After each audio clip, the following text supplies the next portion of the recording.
So நம்ம இப்போ term டூவோட 3.1 எக்ஸசைஸ் ஆல்ரெடி 3.1 வந்து 12th சம் வரைக்கும் பார்த்தாச்சு.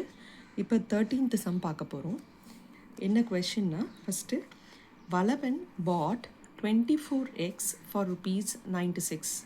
அது வந்து நீங்கள் எப்பயுமே வந்து ஒரு ஸ்டோரி மாதிரி அதை ஞாபகம் வச்சுக்கணும், அப்போ தான் ஈஸியாக இருக்கும். ஸோ வளவன் வந்து 24 எக்ஸ் வந்து வாங்கிட்டு வரான். எவ்வளோ பைசா கொடுத்து வாங்கிட்டு வரான்? கடையில் 96 rupees பைசா கொடுத்து கடையில் வந்து வாங்கிட்டு வரான். அப்போ 4 of them were broken. வீட்டுக்கு கொண்டு வரும்போது 4 முட்டை வந்து அதில் உடஞ்சிருச்சு. And also he had a loss of 36 rupees on selling them. அதை வாங்கிட்டு வந்து என்ன செய்கிறான், பக்கத்தில் இன்னொரு பையனுக்கு அவன் சேல் பண்ணிடுறான். அவன் எவ்வளோக்கு சேல் பண்ணான்னு அவங்க சொல்லலை, ஆனால் 36 rupees வந்து அவனுக்கு அதில் நஷ்டமாயிருதான். 36 rupees நஷ்டத்தில், அதாவது லாஸில் அவன் வந்து அந்த அமௌண்ட், அந்த எக்ஸை வந்து அவன் சேல் பண்ணிடுறான். இப்போ what is the selling price of 1 egg? இது எல்லாமே வந்து 24 எக்ஸோட ரேட்டு கொடுத்துருக்காங்க. அப்புறம் அவன் 36 rupees லாஸுக்கு அவன் சேல் பண்ணியிருக்கான். ஆனால் அவங்க கேட்குறது ஒரு எக்கோட ரேட் எவ்வளோ அமௌண்ட்டுக்கு அதை சேல் பண்ணான் அப்படின்னு கேட்குறாங்க. ஸோ இதுதான் கொஷின். எப்பயுமே நான் கொஷின்ஸ் நான் சொல்கிறது வந்து கொஞ்சம் ஸ்லோவாக இருக்கும், கொஞ்சம் டீட்டெயில்டாக தான் நான் சொல்லுவேன். ஏன்னா எல்லாத்துக்கும் எல்லா சமமே புரியும்னு சொல்ல முடியாது, சில பேருக்கு கொஞ்சம் கஷ்டமாக இருக்கும். ஸோ அதனால் புரிஞ்சுக்க ட்ரை பண்ணுங்கள். இப்போ ஃபஸ்ட்டு நான் சொல்லும் போது ஒரு கொஷினில் ஸ்டார்டிங் எழுதுறது given என்ன கொடுத்துருக்காங்களோ அதை ஃபஸ்ட்டு எழுதணும். என்ன கொடுத்துருக்காங்க? சிபி ஆஃப் 24x, அதாவது ஒரு அவன் வாங்கின 24 முட்டையோட rate 96 rupees. So CP of 24x 96 rupees. இதுதான் ஃபஸ்ட்டு அவங்க கொடுத்துருக்கிற டீட்டெயில். ரெண்டாவது என்ன கொடுத்துருக்காங்க? லாஸ் வந்து 36 rupees. அவனுக்கு லாஸ் ஆயிடுது. எவ்வளோ லாஸ் ஆகுது? 36 rupees லாஸ் ஆயிடுது. ஸோ இது ரெண்டு தான் கிவன்னா ஒரு கொஷனில் என்ன டீட்டெயில் கொடுத்துருக்காங்கன்றது தான் கிவன். அதை ரெண்டுத்தையும் போட்டோம். அதுக்கு அடுத்து டு ஃபைண்ட். எல்லா ப்ராப்ளம்ஸுக்குமே இந்த ரெண்டு விஷயம் எழுதுனா தான் சம் ஈஸியாக மூவ் ஆகும். அதே மாதிரி எக்ஸாமில் இதுக்கு மார்க்கும் உண்டு. ஸோ டு ஃபைண்டுனா what is the selling price of 1 egg? இதுதான் ரொம்ப முக்கியம். அவங்க ஜென்ரலாக எவ்வளோ ரூபாய்க்கு மொத்தமாக விற்கிறாங்கன்னு கேட்கல, ஒரு முட்டையை எவ்வளோ ரூபாய்க்கு அவன் சேல் பண்ணான் அப்படின்னு தான் கேட்குறாங்க. So selling price of 1 egg is equals to how much? So இதுதான் டு ஃபைண்ட் நம்ம கண்டுபிடிக்க வேண்டிய விஷயம், selling price of 1 egg. So இந்த 3 விஷயம் ரொம்ப முக்கியம். இப்போ சம்முக்குள்ளே போகலாம். ஸோ எப்பயுமே வந்து நம்மளுக்கு ஃபார்முலாஸ் இருக்குது already. Selling price is equals to CP minus loss. இதுதான் அந்த ஃபஸ்ட்டு நம்ம படித்த ஃபார்முலா. அதாவது செல்லிங் ப்ரைஸ் மொத்தம் நம்ம எவ்வளோக்கு விற்கிறோமோ அதுலேருந்து அதை எப்படி கணக்கு பண்ணணும்னா, எவ்வளோ வாங்கினோமோ அதுலேருந்து லாஸை மைனஸ் பண்ணால் செல்லிங் ப்ரைஸ் கிடச்சிரும். ஸோ இந்த ஃபார்முலா தான் செல்லிங் ப்ரைஸோட ஃபார்முலா மொத்தம் எஸ்பிக்கு ஒன்று இருக்குது, சிபிக்கு ஒன்று இருக்குது, ப்ராஃபிட்டுக்கு ஒன்று இருக்குது, லாஸ்க்கு ஒன்று இருக்குது. 4 ஃபார்முலாமே நீங்கள் ஞாபகம் வச்சுக்கணும். ஸோ எஸ்பியோட ஃபார்முலா வந்து SP is equals to CP minus loss. இதை ஞாபகம் வச்சுக்கோங்க. இப்போ இதில் நம்மளுக்கு என்னென்ன தெரியுது? சிபி வந்து கொடுத்துருக்காங்க, 96 rupees கொடுத்துருக்காங்க. ஸோ சிபிக்கு அடியில் இந்த ஈக்குவல் டுலாம் அதுக்கு அடியில் போடும் போது சம்மு ரொம்ப ஈஸியாக இருக்கும். அதே மாதிரி ஒரு சம்மை எப்படி ஸ்டார்ட் பண்ணணும்னா, என்ன கேட்குறாங்களோ அதில் இருந்து ஸ்டார்ட் பண்ணால் தான் கொஷின் ஈஸியாக இருக்கும். எஸ்பி கேட்குறாங்க, ஸோ எஸ்பியோட ஃபார்முலாவை நம்ம போடுறோம். SP is equals to CP minus loss. CP வந்து 96 rupees போட்டாச்சு, லாஸ் வந்து 36 rupees போட்டாச்சு. இது ஏன் இந்த நம்பரை யூஸ் பண்ணுறோன்னா அதுதான் கொடுத்துருக்காங்க. அண்ட் இது ரெண்டுமே வந்து 24 எக்கு சம்மந்தப்பட்ட ஒரு விஷயம். ஸோ 96 rupeesல 36 rupees போச்சுன்னா 60. அதாவது 96ல் 36 மைனஸ் பண்ணால் 6ல் 6 போச்சுன்னா 0, 9ல் 3 போச்சுன்னா 6. ஸோ இதுதான் 60. இது வந்து செல்லிங் ப்ரைஸ். ஸோ இதோட சம்மு முடியுது. இஃப் இன்கேஸ் அவங்க வந்து ஜென்ரலாக செல்லிங் ப்ரைஸ் அப்படின்னு கேட்டிருந்தாங்கன்னா இதோட சம்மு முடிஞ்சிருச்சு. ஆனால் அவங்க என்ன கேட்குறாங்க? செல்லிங் ப்ரைஸ் ஆஃப் 1 எக்குன்னு கேட்குறாங்க. ஜென்ரலாக செல்லிங் ப்ரைஸ் ஆஃப் எக்ஸுன்னு கேட்டாங்கன்னா சம் இந்த 60 rupeesோடு முடிஞ்சிடும். ஆனால் 24 முட்டைக்கு தான் இந்த டீட்டெயில்ஸு. அவங்க கேட்குறது 1 முட்டை எவ்வளோ அப்படின்னு கேட்குறாங்க. பட் அதுக்கு முன்னாடி நம்ம இன்னொரு விஷயம் கண்டுபிடிக்கணும். அங்கே இன்னொரு க்ளூ கொஷினில் என்ன கொடுத்துருக்காங்கன்னா, 4 of them were broken அப்படின்னு கொடுத்துருக்காங்க. 4 முட்டை வந்து உடஞ்சிருச்சு. இப்போ அவன் வந்து கடையிலேருந்து எத்தனை முட்டை வாங்கிட்டு வரான்? 24 முட்டை வாங்கிட்டு வரான். வர வழியிலேயே வந்து எத்தனை முட்டை உடஞ்சிருச்சு? 4 முட்டை உடஞ்சிருச்சு. அப்போ வீட்டுக்கு அவன் எத்தனை முட்டை எடுத்துகிட்டு வந்திருப்பான்? 20 எக்ஸு தான் அவன் எடுத்துகிட்டு வந்திருப்பான். அதை தானே அவன் சேல் பண்ணியிருப்பான் இல்லையா? வர வழியிலே 4 முட்டை தான் உடஞ்சிருச்சே. ஸோ அவன் கையில் வந்து 24 எக்ஸ் கிடையாது, வெறும் 20 எக்ஸ் தான் இருக்குது. அந்த 20 எக்ஸை தானே அவன் போய் சேல் பண்ணியிருப்பான். உடஞ்ச முட்டையை அவன் எப்படி சேல் பண்ணியிருக்க முடியும்? உடஞ்சது தான். ஸோ நல்ல முட்டையை தான் அவன் சேல் பண்ண முடியும். ஸோ பேலன்ஸ் அவன் கையில் இருக்கிறது அப்போ 20 எக்ஸு. ஸோ இப்போ நம்ம கண்டுபிடிச்ச அந்த எஸ்பி வந்து எவ்வளோ? 20 முட்டைக்கான ரேட்டு தான் அந்த 60 ருபீஸ். ஸோ நீங்கள் எப்படி போடணும்? SP of 20 X is equals to 60. இதை நல்லா ஞாபகம் வச்சுக்கணும். எஸ்பி ஆஃப் 24 கிடையாது, இது எஸ்பி ஆஃப் வெறும் 20 எக்கு தான் அவன் கையில் இருக்குது. ஸோ 20 எக்கு தான் அவன் சேல் பண்ணியிருக்கான். எவ்வளோ ரூபாய்க்கு சேல் பண்ணியிருக்கான்னு நம்ம பார்த்தோம், 60 ருபீஸ் சேல் பண்ணியிருக்கான். அப்போ 20 எக்ஸை வந்து 60 ருபீஸ்க்கு சேல் பண்ணால் 1 எக்கோட ரேட்டு என்னன்றதை நம்ம பார்க்க போகிறோம். ஸோ 1 எக்கோட ரேட் என்னன்னு பார்த்தா, எஸ்பி ஆஃப் 20 எக்ஸ் வந்து 60னா SP of 1 egg is equals to how much? SP of 1 egg is equals to இந்த மாதிரி ஒரு இது எவ்வளோ அப்படின்னு கேட்டாங்கன்னா மேலே இருக்கிற ரெண்டுத்தையும் டிவைட் பண்ணுன்றது ரூல். அதாவது இப்போ ஒரு 10 பென் இருக்குது. 10 பென்னோட ரேட் வந்து 50 ருபீஸ். ஒரு பென்னோட ரேட்டு எவ்வளோ? அதாவது 10 பென் உங்கள் கையில் இருக்குது, அதோட ரேட் வந்து 50 ருபீஸு. ஒரு பென்னோட ரேட்டு எவ்வளோ அப்படின்னா இது ரெண்டுத்தையும் டிவைட் பண்ணோம். 50 டிவைடட் பை 10, 0 0 கேன்சல், 1க்கு வேல்யூ இல்லை, அப்போ 5 ருபீஸ். ஒரு பென்னோட ரேட் வந்து 5 ருபீஸ். ஸோ இந்த லாஜிக்கில் நீங்கள் போடணும். ஸோ ஒரு எக்கோட ரேட் என்னென்னா இது ரெண்டுத்தையும் டிவைட் பண்ணும். So 60 divided by 20.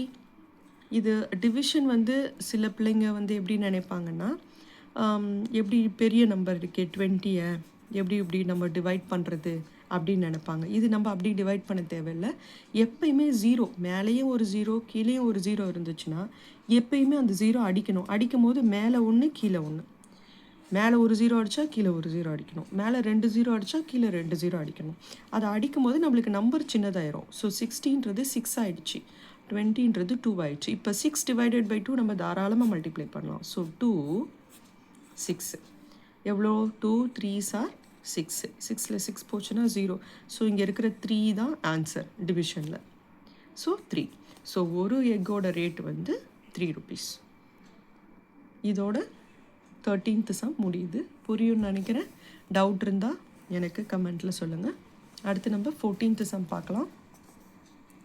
14th some வந்து மங்கை bought a cell phone for rupees 12,585.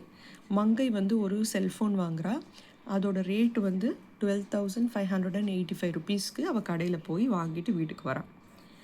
It felt down, கீழே விழுந்துருச்சு. அந்த ஃபோன் வந்து தவறுதலாக வீட்டில் வந்தோடனே ஃபோன் வந்து விழுந்துருச்சு. She spend ₹500 on it's repair. கடைக்கு போகிறா. கடைக்கு போகும்போது கடையில் போய் அந்த உடஞ்சதுக்கு வந்து 500 ருபீஸ் கடையில் கொடுக்குறா. ஸோ அந்த மொபைலுக்காக 2 அமௌண்ட்டு செலவு பண்ணுறா. ஃபஸ்ட்டு 12,585 ருபீஸ் கொடுத்து வாங்குறா, அண்ட் 500 ருபீஸ் வந்து செலவு பண்ணுறா அது உடஞ்சதுக்காக. எப்பயுமே பாட்டுனாலே செல்லிங் ப்ரைஸ், அது ஞாபகம் வச்சுக்கணும். காஸ்ட் ப்ரைஸ், வாங்குறது. ஒரு இடத்துலேருந்து நம்ம வாங்கிட்டு வரோம் இல்லையா, காஸ்ட் அப்படின்னு சொல்லுவோம். காஸ்ட் ப்ரைஸ் பாட்டுனா அந்த க்ளூவோடலாம் நீங்கள் ஞாபகம் வச்சுக்கணும். அப்புறம் ரிப்பேர் பண்ணியாச்சு. இப்போ மறுபடியும் அவளுக்கு வந்து திருப்தி ஆகலை, அந்த ஃபோன் வேணாம் அப்படின்னு தோணுது. அதனால ஷீ சோல்ட் இட் ஃபார் ₹7,500. மறுபடியும் 7,500க்கு அந்த மொபைலை வந்து அவள் சேல் பண்ணிடுறான். ஸோ இப்போ வாங்கி 500 ருபீஸ் எக்ஸ்ட்ரா செலவு பண்ணுறா, அப்புறம் 7,500க்கு அவள் சேல் பண்ணிடுறான். இப்போ find her profit or loss. இப்போ ப்ராஃபிட்டா லாஸா அப்படின்னு கேட்குறாங்க. ஸோ ஃபஸ்ட்டு நான் சொன்ன மாதிரி எப்பயுமே ப்ராப்ளம் சம் பண்ணும்போது என்னென்ன கொடுத்துருக்காங்க அப்படின்றத ஃபஸ்ட்டு எழுதணும். ஸோ என்ன கொடுத்துருக்காங்க? சிபி நம்ம வாங்கின rate. So CP is equals to ₹12,585 போட்டாச்சு. அடுத்து என்ன கொடுத்துருக்காங்க? இந்த ரிப்பேர் பண்ணுற ரிப்பேரிங் சார்ஜ் வந்து 500 ருபீஸ் கொடுத்துருக்காங்க. ஸோ 500 ரிப்பேர் பண்ணுறா இல்லையா, அதையும் சேர்த்துக்கணும். ஏன்னா இது ரெண்டும் சேர்த்து அந்த மொபைலுக்கு யூஸ் பண்ணுற அமௌண்ட்டு. ஸோ ரெண்டுத்தையும் சேர்த்து தான் நம்ம போடணும். ஸோ ரெண்டுத்தையும் சேர்த்து போடும் போது ஆட் பண்ணுங்கள். 5 + 0 5, 8 + 0 8, 5 + 5 10, 0 போட்டுக்கிட்டேன், மேலே ஒரு 1 போடுறேன்.